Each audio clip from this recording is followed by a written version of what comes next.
Okay, you're still watching the People Study, OGTV 25UHF. We apologize that our discussion segment is getting delayed. We're still expecting our first guest on the program this morning. We want to look at activities around Gateway Mortgage Bank Limited. They are having their annual general meeting on Wednesday, and of course, that same day they will be commissioning their Shagamu branch. That is at opposite of St. John's Anglican Church, Akaribo Road, Ijoku, Shagamu.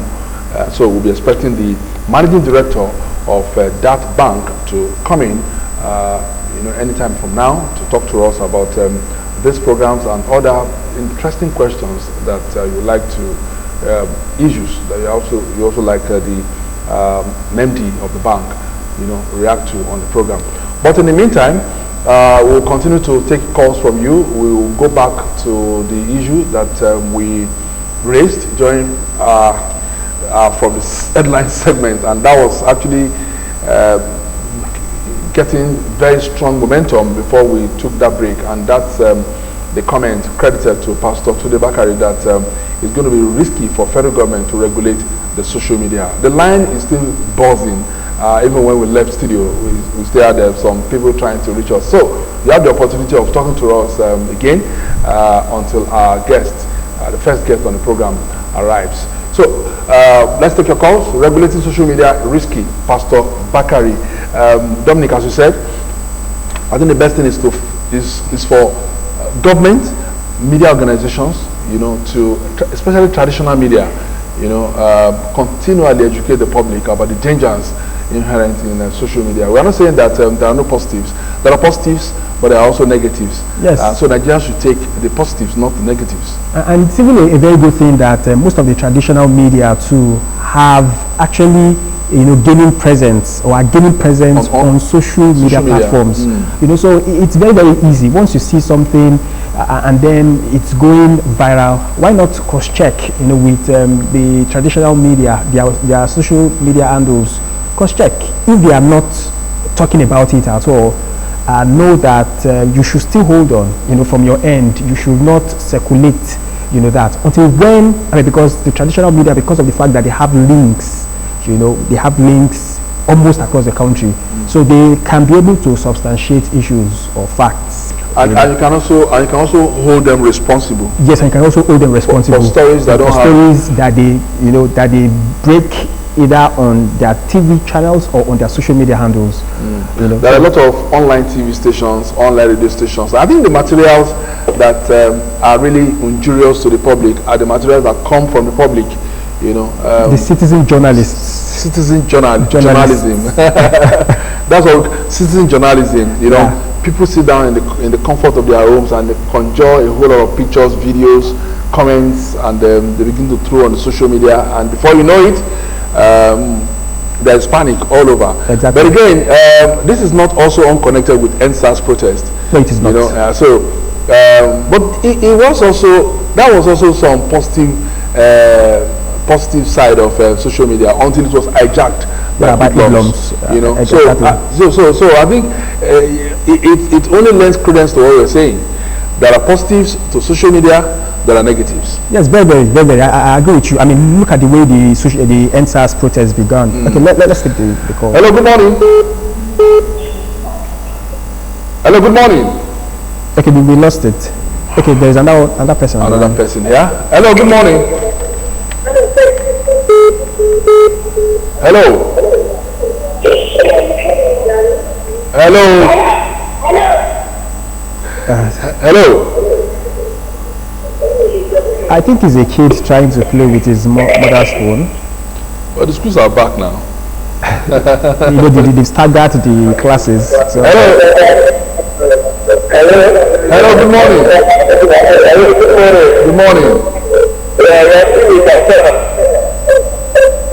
Hello. Good morning. We're fine. What's your name? Please go to your point. Tell us what you feel about this.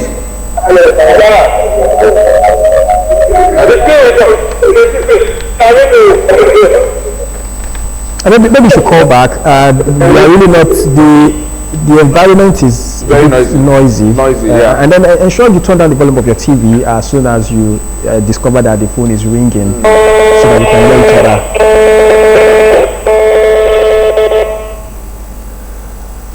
Well, I don't know what's happening this morning.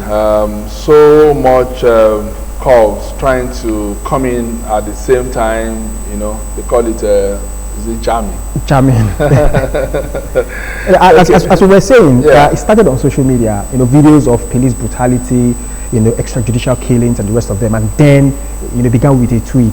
And then with the tweets on social media, they were able to gather funds for themselves. They were able to mobilize themselves.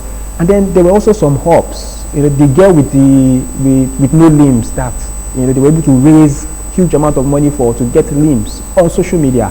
You know, so that's also another plus. We have a caller. You have a caller. Let's okay. Let's take this call and we'll close. Hello. Well, I think the line is terribly bad this morning, and so we have to terminate the calls at this point and close this segment of the program because our guest is here. So let's take this break. We'll come back. We'll be discussing Gateway Mortgage Bank Limited. Stay with us.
Very, very witty.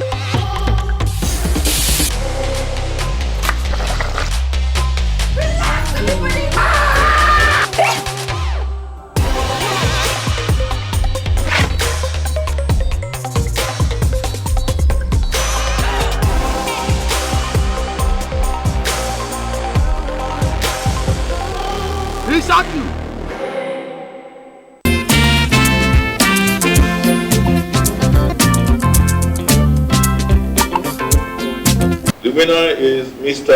Adewale Kayode Abayomi of Odua High School. In the category of the primary school, we have Mrs. Akibi Mary Adeyemi of St. Paul's Makushagam. We in Ogun State will continue to celebrate our teachers.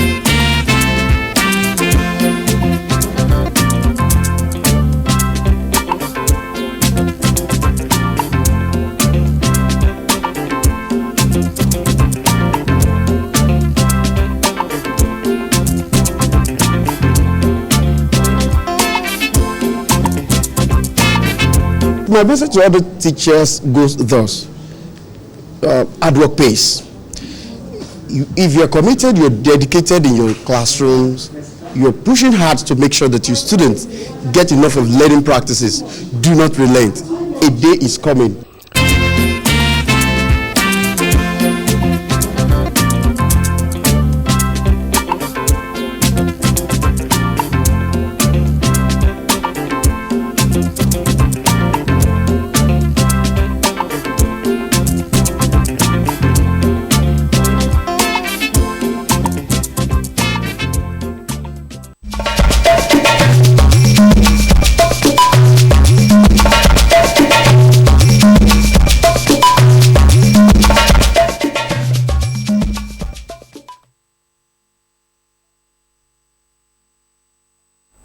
Yes, we told you this morning that we'll be having in the studio one of the foremost mortgage banks in Nigeria, Gateway Mortgage Bank Limited. We want to have this insight into activities of the bank and some of the programs that they have happening this week. In the studio with us this morning is the MD of the bank, Mr. Olawale Oshisoya. Good morning, MD. Good morning. Good to see you. Thank you so much for joining us. Well, first and foremost, before we go to other questions, we are aware that you have your annual general meeting this Wednesday, and you're also going to do commissioning of your Shagamu branch. That's at St. John's Anglican Church, Akaribo Road, Ijoku, Shagamu, Ogun State. Now, that means this is an expansion for you. What should we say has been the impact of this bank on the economy of Ogun State, first and foremost? Okay, you know, the reason for creating a mortgage institution in the state is for the purpose of making sure, one, that every individual that is eligible have a home over his or her head. That's the first reason for a state to create a mortgage institution. Apart from that, we have ancillary activities which could be, you know, assisting individual and customers towards many other financial demands. But actually, the main purpose of having them, or even national ones, you know, is for every individual that Nigerian to be able to have a home over their head. You know, we have many ways you can have that. It's only in Nigeria we talk about I must have I must buy a house, yes, or own it myself. But at times you may be renting. So you still have a home over your head. You buy, you still have a home over your head. You build it yourself, you still have a home over your head. But our objective, mostly in the state, is to make sure that all individuals are eligible. And when I talk about eligibility, it has got to do with the affordability, you know, that you are working, you have source of livelihood and all that, to have a room. Yes, I know there is a lot of ignorance on that in Nigeria in terms of mortgaging and all of that. How far has your bank gone in terms of spreading the news, spreading information and education to very remote corners of Ogun State and beyond? Okay. What are the policy through which you can preach this gospel of home ownership through mortgages is by spreading your branches, tentacles. Actually, it's one of our policy that at the end of the day, we should have a viable branch in each of the central district of Ogun State, and many other areas that we can have not a full branch, but what we call cash centers. And as at now, you know, technology has gone beyond mortar and brick. You can access a bank sitting down here. So all that one we're putting in place to make sure that even through technology, you can access our product wherever you may be. So what we've done is that one of the policies that, okay, let's have more than brick as a branch, like we're doing on Wednesday now at Shagamu, in major senatorial area of Ogun State, while we're able to check some other places that can go along with cash centers.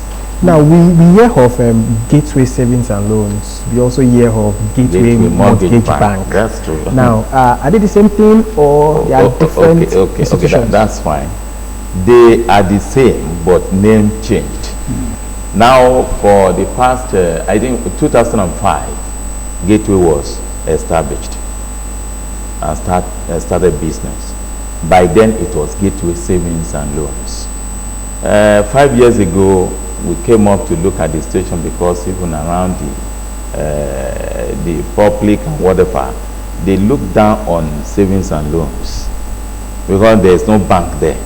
And based on that, the organizing body of mortgage institutions have to fight for it with central bank.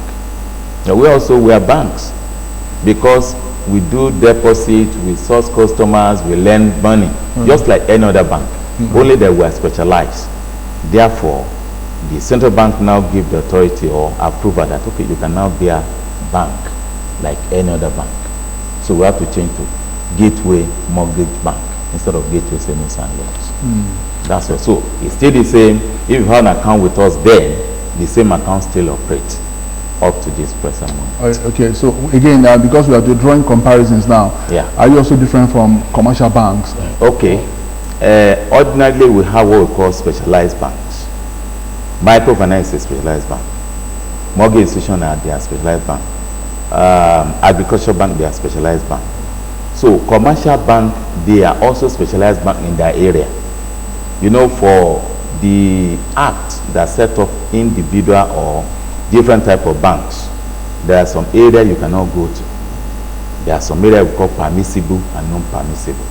So for mortgage institution, which we are talking about now, there are some areas that a commercial bank covers which we cannot go into, like foreign exchange. So that's what makes the difference between us. So we're they are banks, we are also banks, but we are specialized in the area of mortgage, house ownership, and whatever. Now, when Gateway Mortgage Bank is mentioned, what comes to the mind is, okay, it is set up and owned by the government of Ogun State. Yeah. Now, does that mean that we only have the bank here in Ogun State? Well, you see, we have two types of mortgage bank in Nigeria approved by central bank. You either be national or you are a state mortgage institution. State mortgage institution doesn't mean you are owned by the state. It is the capital that differs, the authorized share capital. For a national mortgage institution, you must have 5 billion for it to establish, which means you can have your branch all over Nigeria. But for a state mortgage institution, 2.5 billion. Then it could be state owned, it could be individually owned. That's a state, as long as your capital is more than 2.5. Okay. Therefore, this bank, Gateway Mortgage Bank, belongs to Ogun State as a state mortgage institution with a capital of 2.5 billion. So it is owned by Ogun State entirely, me and you. And it operates only yes, by motor and brake, you operate within the state. When I say motor and brake, I mean building your offices, but in operation, in lending, in opening account, you can do it across the whole nation, even across the whole world. Like if we do have customers, from overseas, we are diaspora customers. So that's because of technology now. Yeah, because of technology. But your physical branches are not outside within Ogun State. Now, how many branches do you have now? So far now we have, I would say 4, because we have 3 already, and we are opening one on Wednesday. The 3 you have, where are they? We have one in Abeokuta here, at Aderpapa Street. We have one in Ota and one in Mowe. So the 4th one will be in Shagam. In Shagam, okay. Okay, there's one in Ota too. Yeah. That is the big environment. Now, there are questions that bother the minds of people, and I mean, you raised the issue of building, construction, and all of that. Now, one of the questions is that can your bank build a house for individuals, and those individuals now pay annually or on a monthly basis? Is it annually or monthly? You say gradually. Gradually. It depends. The repayment of loan is also synchronized with your source of repayment. Some, they earn their salary, or they earn their earning comes weekly. Some monthly, and some quarterly. So if you come to us, we're going to look at the time of this, the stream of your income when the it comes. So it's not general that it must be monthly, it must be weekly, it must be annually or quarterly. So it depends on the timing of your income. But however, mortgage loan is for a long term. 5 years, 10 years, 15 years, 20 years, you can have mortgage loan. Now, what is the what is the minimum period of time that a customer must have spent with the bank before he's able or privileged to get loans? Ordinarily, there's something we call KYC, know your customer, which is for 6 months. Maybe I know you within 6 months. Just to know what you earn, was all that, you can apply. Well, can Dominic and I apply? You know us now. You mean without spending that? You have seen us.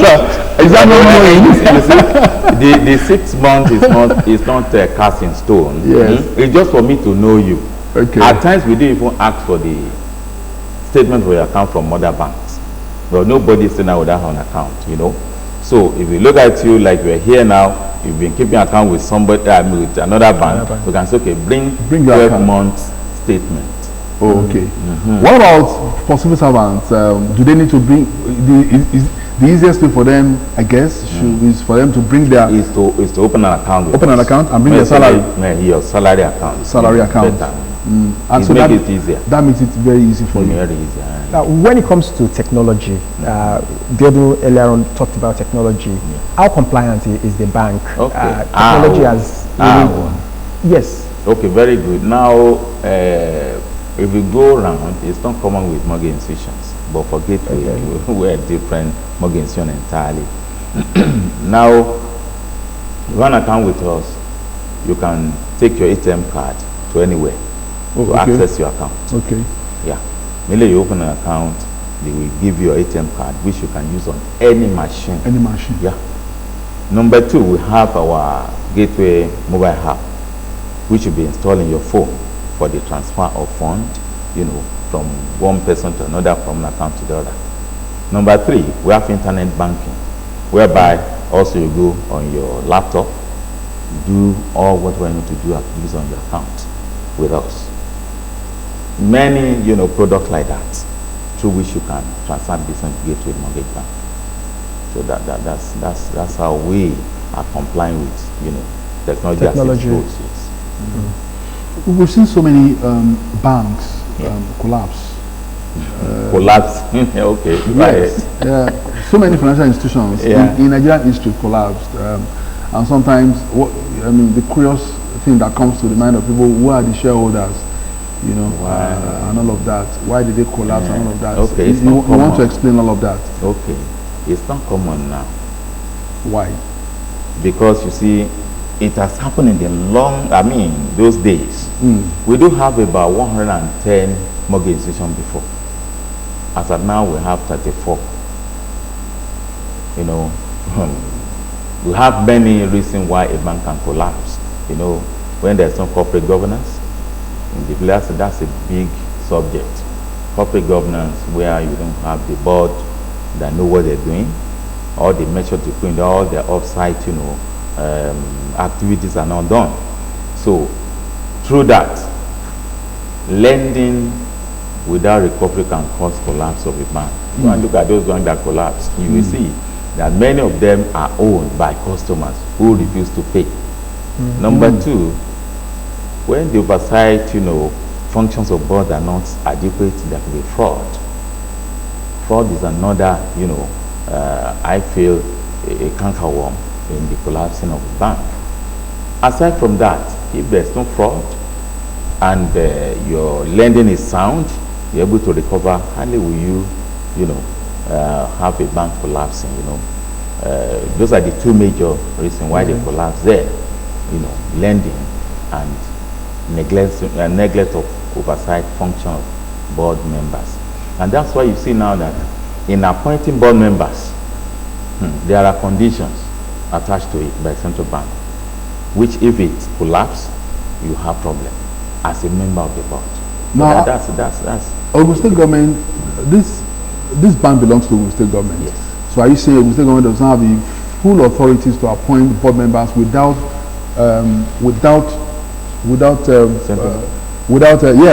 actually looking at the conditions set out by Central Bank of Nigeria?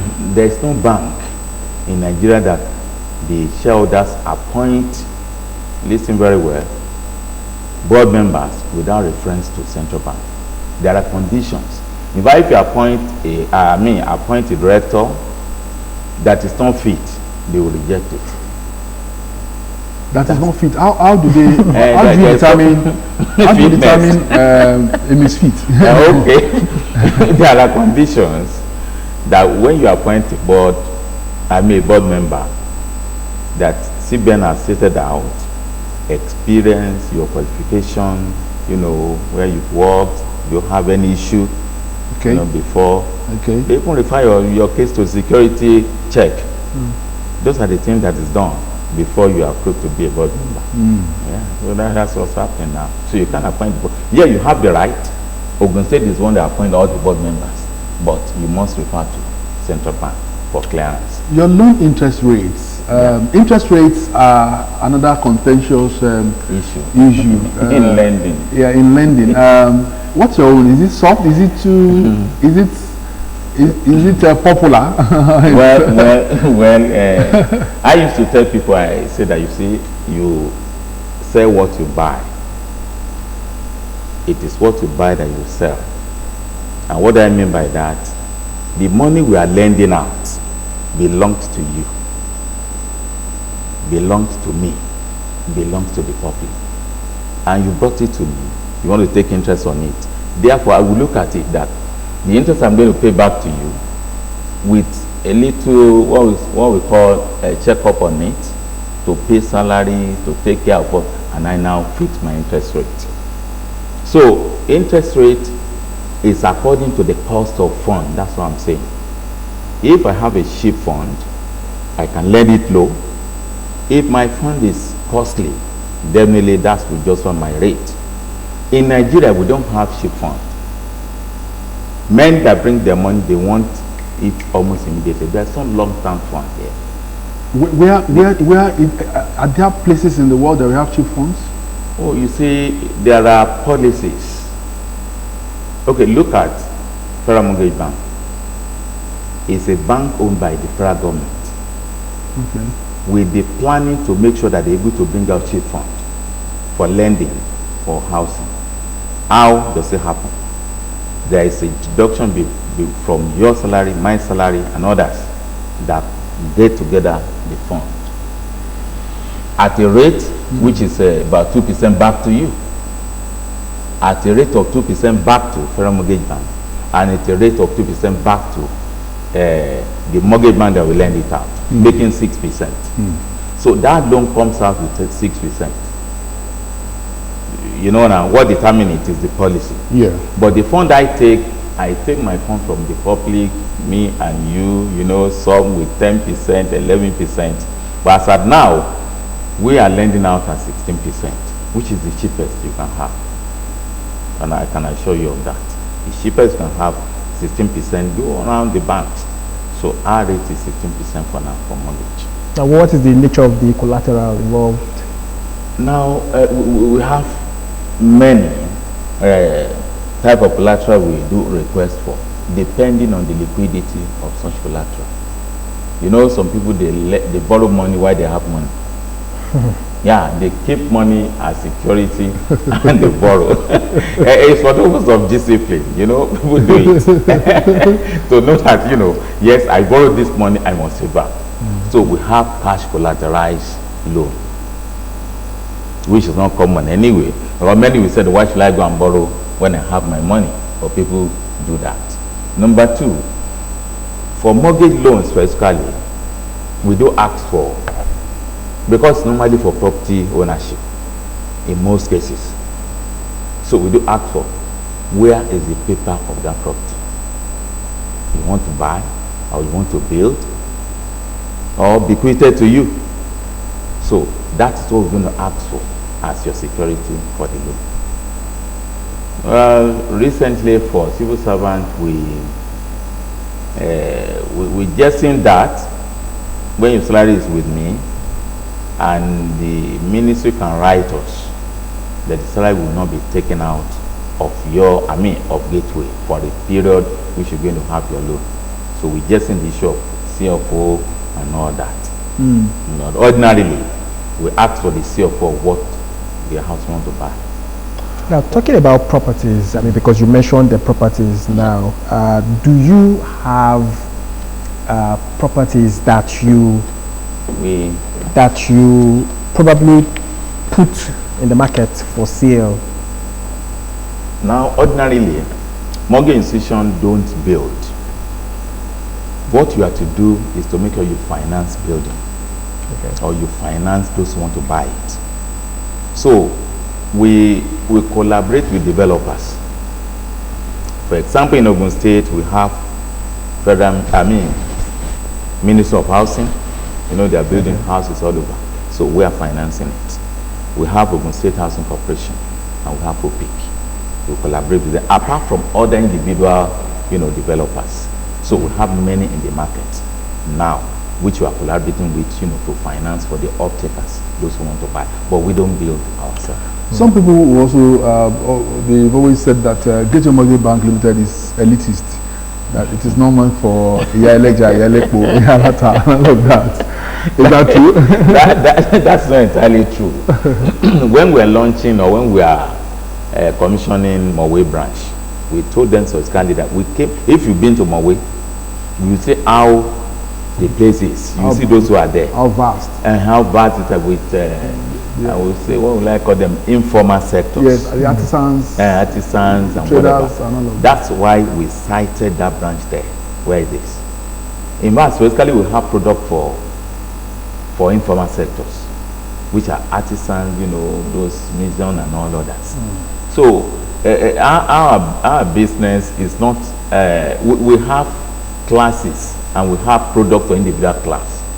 Yeah, if you are so educated, you are sound. Like I told you, we have customers from diaspora, which transfer business, through the means, without seeing us. So we have them. We have product for them. For the artisan, we have product for them. Lending to those, I would say, informal sector requires a lot more than the elitists or the educated ones. It's that you need to go. They don't have record. You need to build their record for them, to let them know that there's something bank look at. And the CBN came out with something we call classes of accounts. There are some accounts that are meant for the informal sectors, or those we say that less educated, whereby they are not demanding for all those onerous, conditions for you to open an account. So we call it tier 1, called tier 2. So that tier 1, if you come like asking for international person, and you don't ask for that.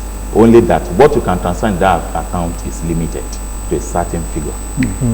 So we are for all classes of. Okay, MD. Finally, we'd like you to tell us more about Wednesday. Okay. Who are those that are coming? You have the AGM, and you also have. The commissioning of your branch, Shagamu branch, and all of that. Are there things you also need to tell the public? Very good. Now, like I said, me and you, we are the shareholders. If you are from Ogun State, you are a shareholder in Gateway. The only person representing us is the executive governor. Okay. Represent me and you as the major shareholder, but we're all shareholders. So for AGM, which is going to start around 11 a.m. At Metros, we're expecting shareholders. Metro residents. Metro residents, yeah. Your guy here, the H is going to be there, the commissioners are going to be there, the PS, they're going to be there representing all of us. I will have some other, I would say, our traditional rulers we invited. After finishing, it will take us about 1.5 hours. That's AGM for you. We move to Shagamu Street. We believe that we should be in Shagamu by 2 p.m.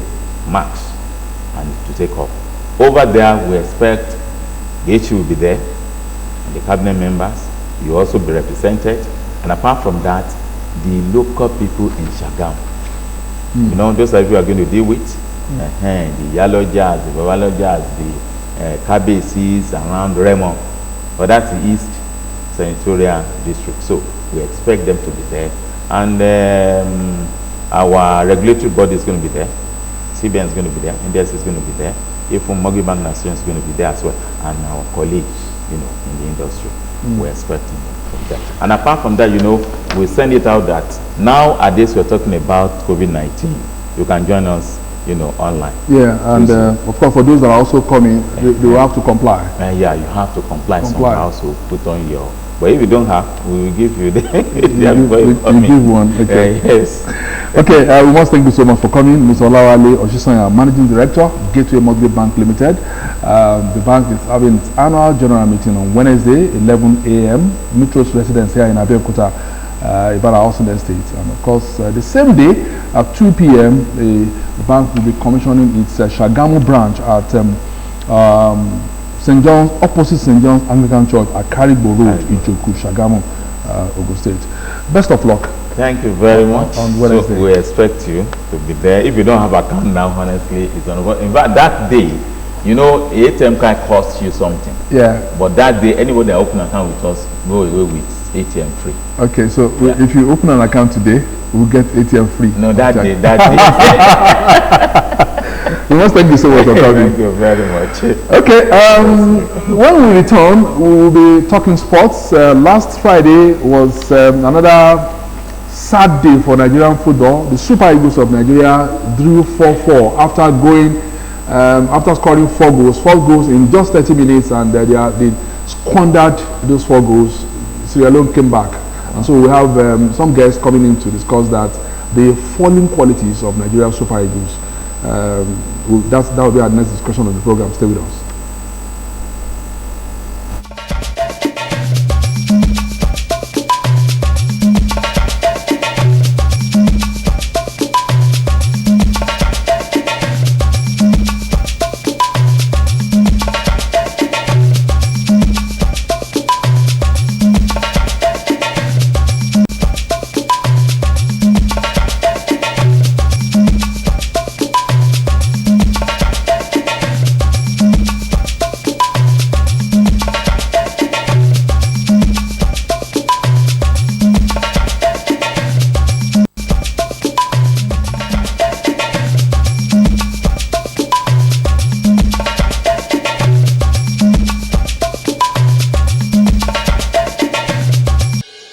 Fellow Nigerians, do you know that constituency projects are actually your projects? Do you know that constituency projects are funded by the federal government? Do you know that you can track release of constituency project funds for projects located in your constituency and follow up to know how they have been executed? Constituency projects happen because government does not want to leave any community out in development efforts. You have a responsibility to know what constituency project has been planned for your community, how much has been allocated for it, and whether value for money has been delivered. Take ownership of constituency projects located in your community. Protect them because they belong to you. Government knows about your needs and is planning for you. Government needs your help to ensure quality delivery. Know that constituency projects are actually your projects. Protect your constituency project. My constituency, my project. For information on funds allocated to projects in your constituency, call 0800 2255 4272. This message is from the Independent Corrupt Practices and Other Related Offences Commission and the National Orientation Agency.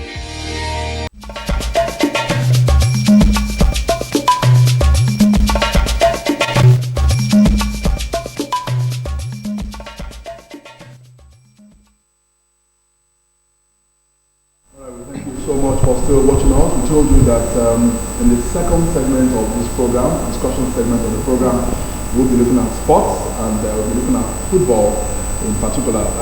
Last Friday at the Open Stadium in Benin, the Super Eagles of Nigeria squandered a 4-0 lead against a team that is considered as one of the heroes of the game in Africa. Now,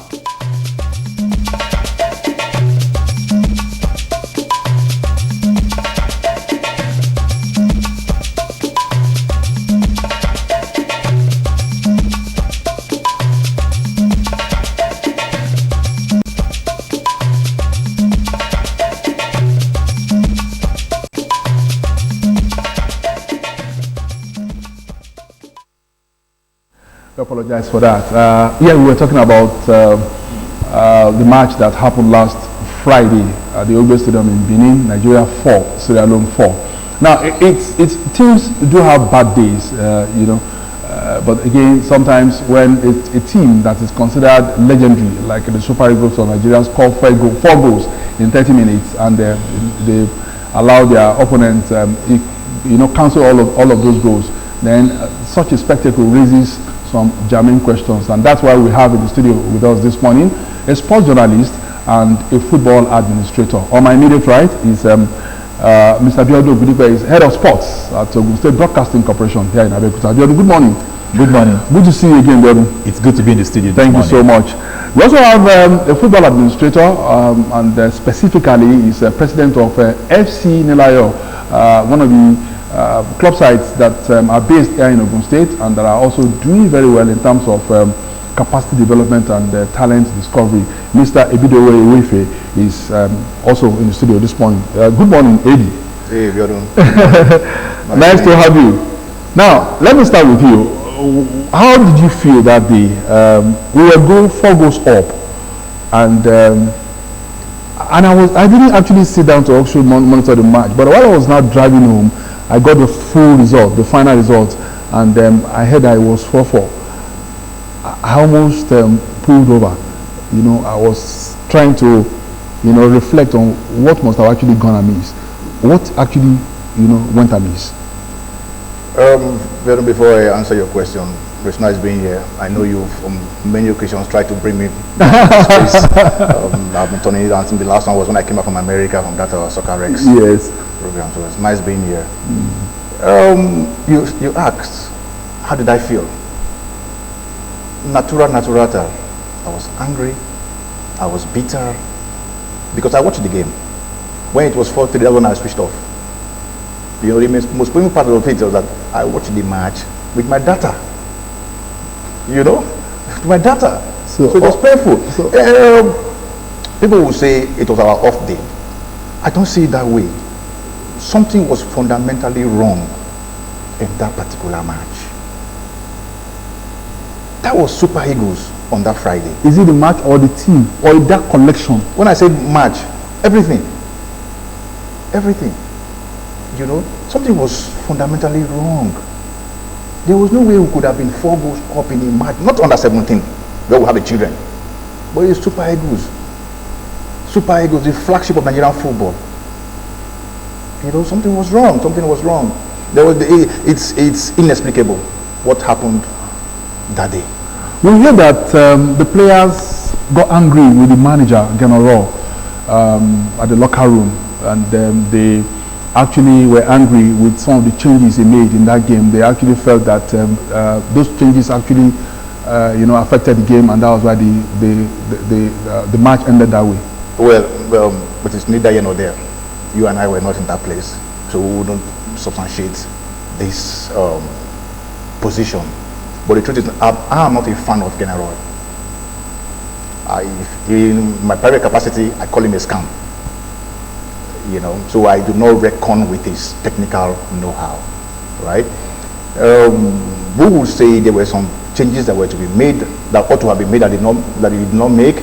There were players that ought to have started again that did not start. But, you know, give or take, he must have known those to be used for that particular game based on their training programs. You know, that is all what involves the technical aspect of it. Having said that, Jordan, this is not the Super Eagles of our dream. This present caliber of players, they won't take us anywhere. If you check since Genaro came on board, what has been his playing philosophy? Do we have any direction? Where are we heading to? You can't say it. I don't know if you're in Russia. I literally cried when we lost to Argentina.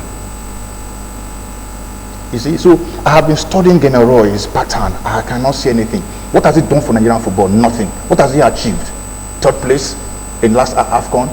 Indigenous coaches have gotten that position before and even won gold. So Genaro matter is for another day.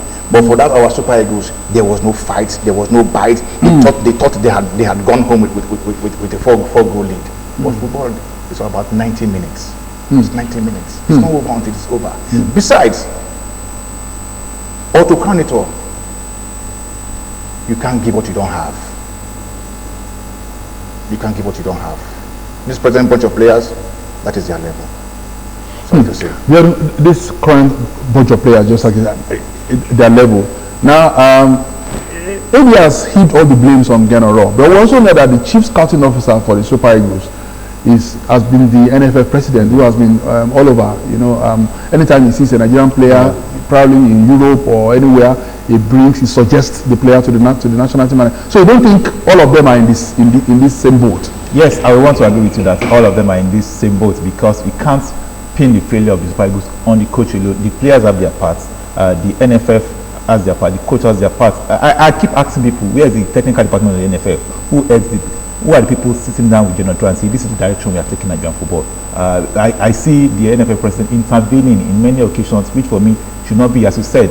We just see any player of Nigerian name, of Nigerian entity, playing anywhere in Europe, we see Pinnick actually hyping that person, talking about that player, and of course, before you know it, boom, it's in the Super Eagles. Look at Maduka Okoye. He has only just played. But the coach also has the authority to reject. Yes, yes, the authority to reject. But then we don't. Does it really have the free? We know the politics in NFF, in Nigerian football, between the NFF and the technical director or the coach who might be. We know during the days of West Africa, when he has to go to the presidency, he has to go to the vice president to get his way. And with that politics has always been there. Does the coach have the free hand to operate totally in the sense of it? We know the case of Ahmad. We know the case of Stephen Keshi. We've seen this in Nigerian football for a very long time. So I still believe if he still wants to keep his job, he will still dance to the tune of the NFF, the president, whoever is there. So for me, a lot of things are actually not in that thing that we really need to look into. Where's the NFF technical department? Because you can't say, who is just one person. And of course, as Eddie said, you have limitations. You can't just think and direct Nigerian football all alone. Yes, he has his backroom staff, but then the technical department, who are Nigerians, who have been there, who know it, or who know what Nigerian passion about football is. I say, coach, this is what we wanted to do. This is the direction we want to take Nigerian football. Is anybody doing that? And we want him to perform magic. Sorry, let me come there. You just raised a vital issue, the technical department of the NFF. As far as I'm concerned, it's moribund at the moment. Since after Christopher Green left that committee, nothing has been committee or department. No, there's a committee, the technical committee. The technical committee, when Christopher Green was there, was loud. Anybody being invited by the coach, I mean, the coach will submit his program to the technical committee for them to vote his program, and then they work hand in hand to see what's going to happen in the next game. You know, who is going to be invited, and you come and defend why you are inviting XYZ. That is the major role of the technical committee of NFF. You know, but right now, who is heading it? I'm afresh. What did you hear about that committee? It was just newly reconstituted. Who is Ahmed Fresh? What is his Nigerian football impediment for him to head that? Okay, he's a member of NFF executive committee, but for him to head, what is it? Since after Christopher Green left that committee, who should head the technical committee? Ex-footballer or a pundit or someone that is deep? Well, I think in the NFF statute, a member of the executive committee heads that the technical committee, but ably assisted by people appointed by the NFF. Okay. So who are those people appointed by the NFF? And again, do they have say?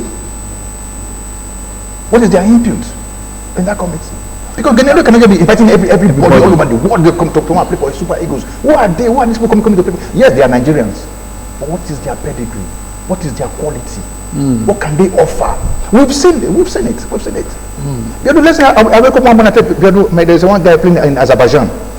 He has scored 13 goals in 3 matches. And the Super Eagles. And it comes to the Super Eagles. There's a report this morning that Akpoguma, Okoye have been dropped.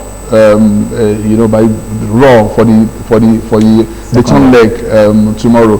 But here was Akpoguma that we celebrated, when they switched allegiance from Germany to Nigeria, and the Okoye. I don't know. I think the problem is what we celebrate is their switching. We don't look at their qualities, what they bring to the team. Do they improve the team? How many games have they played? If somebody is playing, as I said, somebody is playing in Azerbaijan, you look, where is that team? Is that team fighting for top place in Azerbaijan? Is that team playing in Europe top football? Somebody like Osimhen, you don't need to tell me. The stats are there. You can just say yes, he's good. You can say. But does it have to be the league you play? I remember Emeka Ozogo used to play in Bangladesh, and he was making appearance on that club as well. Yeah, but then you look at the quality. Even in that team, even if it's a small team or unknown league, what is that person contributing to that thing. Then the quality of that player himself. What can this person, is this position, can he improve that position? Can he improve that thing? Can he make valuable contribution to that thing? This we all do. Just not anybody Nigerian name, Nigerian parentage playing in any league in Europe and just said, yeah, sweet Arena and start celebrating. And can that person improve that thing? We need to look at technical aspects of our players. What are they doing to the team? If you don't look at it just because he has played for under 17 in England, he has played for under 21 in Portugal, and now switch allegiance to Nigeria. We need more than that. This is a national team, as I said, the flagship of Nigerian football. Eddie, so it was a fluke. The first half bleeds, 4 goals. Was it a fluke for you to score 4 goals in 30 minutes and you drop all of that? 84th minute, the Clearance equalized, which means that if it was not 84th minute, if it was 80th minute or like 70-something minutes and they got the equalizer, they could have also scored the 5th goal and beaten us. Yeah, I won't say our 4 goals in the first half were fluke. They were not fluke. But if I say they were fluke, that means they only their own 4 goals. I'm talking about the performance. I mean, for you to score 4 goals in but it does happen in football. It does happen in football. But my own anger is not at that level for our Super Eagles. Our Super Eagles. No. You see, the thing is, I would attribute it to our players switching off. They thought they were home and dry. Home and dry. And again, what do we have on the bench? What do we have on the bench? If we begin to pinpoint each player, errors, flaws, man, we won't go today. But I take exception to our captain, Ahmed Musa. At the moment, he is clubless. There was no way Ahmed Musa could have lasted that long in that game. Ahmed Musa is clubless. Why bring him? What was the reason? Why did he start? Even when he started, he played up to 60 minutes. There was no point in him coming to that place. Like I said, we just invite every Tom, Dick, and Harry to come play. Yes, he has served the country. Let him go get another club. Then he will come back. Now, should we blame General? For this game, our league has been on break due to COVID-19. Now, so he was compelled to still go to Europe and pack those players, play the game against Sierra Leone. Are there other players you could have used? Locally or internationally? Or abroad? Locally, of course, local league is on break, and so the players have not been training, they've not been playing, but abroad, are there other players? See, apart from the ones that we saw on Friday? You see those players that were paraded that Friday, give them to Anna Guavon. Are you canvassing for Guavon? He's the technical director of NFL right now. Yeah, isn't it? I have never believed in General. So I doubt his technical know-how. Let me shock you. When Super Eagles went to Liberia to go play a friendly match or a qualifier under General, they went to visit the president, Samuel. Right? When Samuel saw General, he jokingly said, Jagoda, rough player. They were teammates in France. So General was not a flair player during his playing time. So President Samuel mocked him in a way. That was what we started thinking, everything. I said, this guy, when he was playing, how was his football? How did he play? When Keshi was playing, we knew how Keshi played because we saw him play. We saw that flair, goal scoring, defensive abilities, top notch. But General, where did he come from, or where is he coming from? I still blame him. Give that thing to any person. Any person. A foreign manager or a local manager. Local managers, they have done their bits, but they are not recognized. We have a checklist of local managers. Eguavon is still around. There's Amunike. There's Finidi George. There's Finidi George. But we have a local coach on the bench. Yobo Joseph was there. There's a limit. There's a limit you will go as an assistant coach. Yeah. There's a limit you will go. But is it about that game? Is it about the players? But is it not about the failures of over time?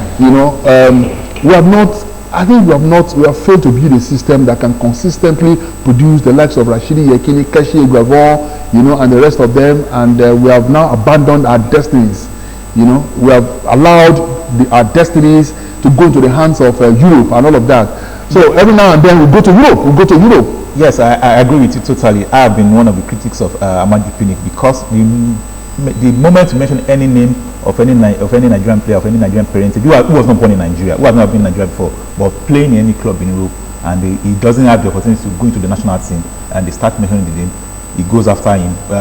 We couldn't get Bukayo Saka, we couldn't get Tammy Abraham, and a number of players, but then others like Desas Akoguma, all of them, we brought them in. But then where is our own vibrant home-based system? We don't have any academies in Nigeria. I don't know any academies. Our local clubs are trying. They have under 8 teams, they have to go, but then they are not being funded and supported to be vibrant to keep producing players. There was a time we had no players in Europe, and we have the likes of Rashidi Yekini, we have the Keshis, we have all the players of this world. Keshi came out of the academic house. We are used to have those games. All those under 17, we don't have them anymore. So where is our next generation of players coming from? We now have to depend on Europe. Players who have gone to academies there. If they have not built the academies, they are cut them young and youth structure system. Where are we going to get? About half of the players now in the national team Super Eagles are born in Europe. They were taken from this way. So we need to make that catch them young system vibrant, make it work, have our own academies so that we can get our players, home-based players who understand the Nigerian passion and quest for football, and then can translate it on the field of play. Which means the environment matters a lot. I mean, where you grew up. When I was growing up, we used to play a brand of football. We call it the Wembley. We call it Felele. You are not. If you are able to control that ball, very well, then you are a good footballer. We played a lot of street football and all of that. But these days, if you check look at the entire back 4 or 5 of the national team. There are players born abroad through Ekong, Leon Balogun, Akpoguma, the goalkeeper himself, Maduga Okoye, Jamilu Collins, Shemilo Ajayi, and all of that. These are guys that have not born abroad. They've not really seen the real battles. Maybe is that the problem? Before we got to 1994, Tunisia, World Cup. Yekini played, Abiola Babes, UNTF, Shooting Stars, Africa Sports. Nwanu went abroad. Before he went abroad, he was in ACB, Keshi, Rufai, and all of that. Mutu, for most Scorpions, IICC, before going to Europe. Is that the missing point? These names you just mentioned now has just brought out nostalgic feeling in me. The bane of our football right now is we do not have talented, skillful players anymore. No, where have the talents gone? We're not producing them again. You see, in those days, when we went to watch our league matches, home matches, before we would even go, we said, okay, I was going to see a Thompson Olia. I was going